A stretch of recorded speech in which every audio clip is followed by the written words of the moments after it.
ഏവർക്കും പുതിയൊരു അധ്യായത്തിലേക്ക് ഹാർദമായ സ്വാഗതം. ഇന്നത്തെ വിഷയം മുള്ളാത്ത എന്ന ഫലവൃക്ഷത്തെ പറ്റിയാണ്. നമ്മൾ പലരും മുള്ളാത്ത എന്ന പേര് കേട്ടിട്ടുണ്ട്.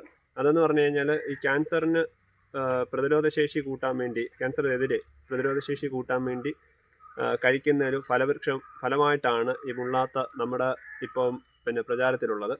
അപ്പോൾ ഈ അനോനേസിയ എന്ന് പറയുന്ന കുടുംബത്തിൽപ്പെടുന്ന അതായത് ആത്ത ഉൾപ്പെടെ വരുന്ന കുടുംബം ഫലവൃക്ഷം തന്നെയാണ് ഈ പറയുന്ന മുള്ളാത്ത എന്ന് പറയുന്നത്. കണ്ടോ, ഇതിൻ്റെ കായാണിത് മുള്ളാത്ത.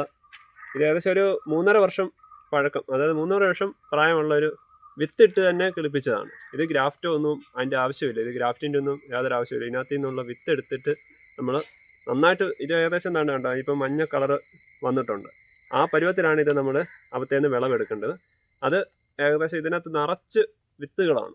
അപ്പോൾ ഇത്തരത്തിലുള്ള വിത്തുകൾ നമ്മൾ ചെറുതായിട്ട് ഒരു ചെറിയ മണ്ണിനകത്തിട്ട് കുറച്ച് പാകി കഴിഞ്ഞാൽ തന്നെ അത് പെട്ടെന്ന് തന്നെ മുളയ്ക്കും. അത് ഏകദേശം ഒരു 3.5 വർഷം ആകുമ്പോൾ തന്നെ ഇത് നന്നായിട്ട് 3-3.5 ആകുമ്പോഴത്തേക്ക് നന്നായിട്ട് കായ്ക്കും. ചെറുതേ തന്നെ കായ്ക്കാൻ സാധ്യതയുണ്ട്. അപ്പം ആദ്യം ഉണ്ടാകുന്ന കായകളെല്ലാം അത്യാവശ്യം ചെറുതായിരിക്കും. പിന്നീട് ഇതിൻ്റെ ഒരു തടി വണ്ണം വെക്കുന്നതനുസരിച്ച് വലിപ്പം വെക്കും. ഇതിപ്പോൾ അതിനകത്ത് തന്നെ ഒരു ചെറുതാണ്, ഏകദേശം ഒരു 3-3.5 കിലോ തൂക്കം വരും. ഇത് ചില സ്ഥലങ്ങളിൽ ഈ സാധനം പച്ചയ്ക്ക് തന്നെ, ഇതിൻ്റെ ഫ്രൂട്ട് പച്ചയ്ക്ക് തന്നെ കീറിയിട്ട് ഇത് കറി വെക്കുന്നതായിട്ട് അറിയാം. അതായത് ഇത് നെടുവേ കീറി അതിനകത്തെ അരി കളഞ്ഞിട്ട് തേങ്ങ ഉൾപ്പെടെ ഇട്ട് കറി പോലെ വെക്കുന്നതായിട്ട് അറിയാം. ഇത് നന്നായിട്ട് വിളഞ്ഞ് പഴുത്ത് കഴിഞ്ഞ് കഴിഞ്ഞാൽ നമുക്ക് നല്ല മധുരമാണ്. ആത്തച്ചക്കയെക്കാട്ടിലും അത്യാവശ്യം നല്ല, അതായത് നമുക്ക് വീട്ടിലുണ്ടാവുന്നതാണ് നല്ല മധുരമാണ്. ഇത് നമ്മൾ വെളിയിൽ നിന്ന്, ഇപ്പോൾ പലർക്കും ഒരു തെറ്റിദ്ധാരണ എന്ന് വെച്ചാൽ നമ്മൾ പല സ്ഥലങ്ങളിൽ നിന്നും വെളിയിൽ നിന്നാണ് നമ്മൾ വാങ്ങുന്നത്. അപ്പോൾ ഇത് മൂപ്പെത്താത്തതൊക്കെയാണ് കഴിക്കുമ്പോഴാണ് പലർക്കും ഇത് പുളിയായിട്ട് തോന്നും.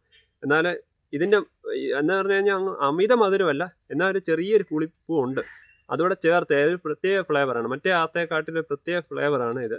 ഇതിൻ്റെ ഔഷധ ഗുണം എല്ലാവർക്കും ഇപ്പം അറിവായിട്ട് തുടങ്ങിയിട്ടുണ്ട്.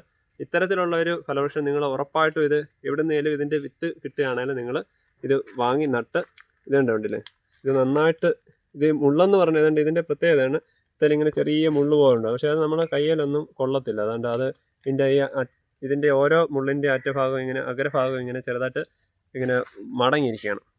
അപ്പോൾ അതുകൊണ്ട് കുഴപ്പമില്ലാത്തതാണ്.